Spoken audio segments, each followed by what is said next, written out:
આયા જઈજો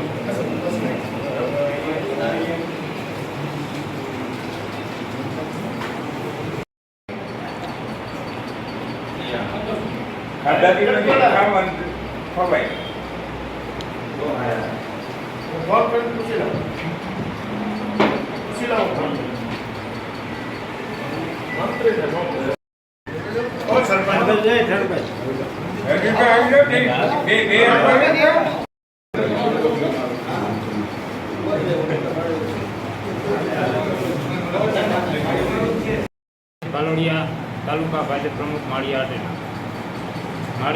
તાલુકા પંચાયત પ્રમુખ તરીકે 2 દિવસ પહેલાં મહિનાબેન આશિષભાઈ લાડાણી જે તાલુકા પંચાયતના પ્રમુખ હતા તેમને હોદ્દા પરથી અવિશ્વાસની દરખાસ્ત લઈને દૂર કરેલા. જે પ્રમુખ તરીકેની જગ્યા ખાલી હતી જેને સત્તાવાર રીતે તાલુકા પંચાયતના ઉપપ્રમુખ શ્રી રણજીતભાઈ યાદવને આજે સત્તાવાર રીતે તાલુકા પંચાયત પ્રમુખ તરીકેનો ચાર્જ આપેલ હતો. જે સંદર્ભે માળિયા તાલુકા ભારતીય જનતા પાર્ટીના તમામ આગેવાનો, કાર્યકરો, સરપંચશ્રીઓ આજે બહોળી સંખ્યામાં તાલુકા પંચાયત ખાતે ઉપસ્થિત રહી અને તાલુકા પંચાયતના પ્રમુખ શ્રી રણજીતભાઈ યાદવને મીઠું મોઢું કરાવી અને શુભેચ્છા પાઠવી અને તાલુકા પંચાયત પ્રમુખ તરીકેનું સ્થાન સોંપેલું છે. જેથી આ માળિયા તાલુકાના કાર્યકર્તાઓમાં ભારે ઉત્સાહ હતો અને તમામ કાર્યકર્તાઓ કાયમી રીતે તાલુકા પંચાયત ખાતે જે પણ તાલુકાના જનતાના કામો હોય એની સેવા કરવા માટે તાલુકા પંચાયત પ્રમુખ શ્રી રણજીતભાઈ યાદવ અઠવાડિયામાં 2 દિવસ તાલુકા પંચાયત ખાતે ઉપસ્થિત રહી અને લોકોના કામ માટે તત્પર રહીને હાજરી આપશે.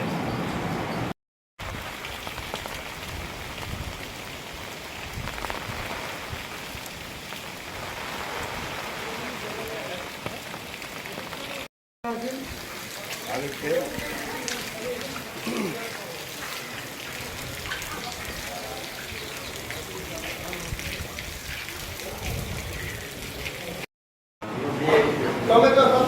સેપ્ટેમ્બર હનીમૂનમાં ગયા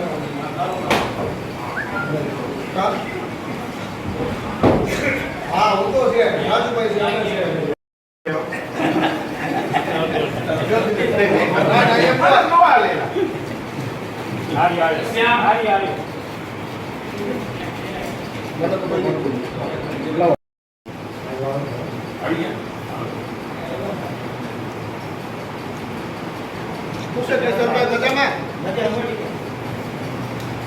આપો ફાયદા નહીં ઓલા છોકરા બાપા રાજુભાઈ પેલો વારો તમારો પછી કે ભાઈ કિશોરભાઈ લઈ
આયા જઈજો.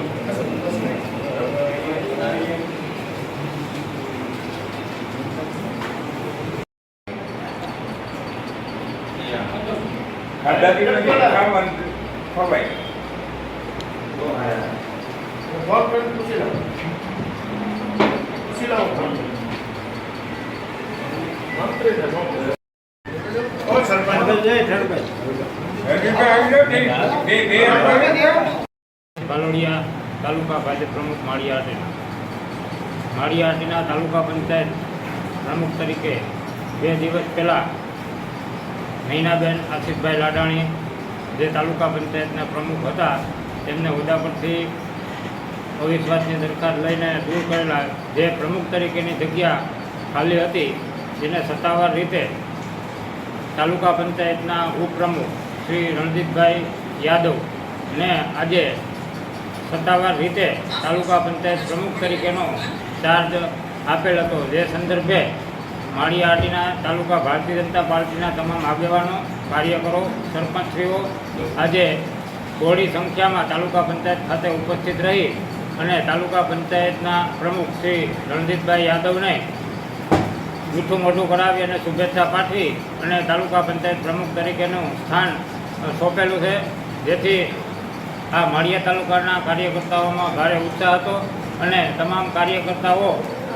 કાયમી રીતે તાલુકા પંચાયત ખાતે જે પણ તાલુકાના જનતાના કામો હોય એની સેવા કરવા માટે તાલુકા પંચાયત પ્રમુખ શ્રી રણજીતભાઈ યાદવ અઠવાડિયામાં 2 દિવસ તાલુકા પંચાયત ખાતે ઉપસ્થિત રહી અને લોકોના કામ માટે તત્પર રહીને હાજરી આપશે.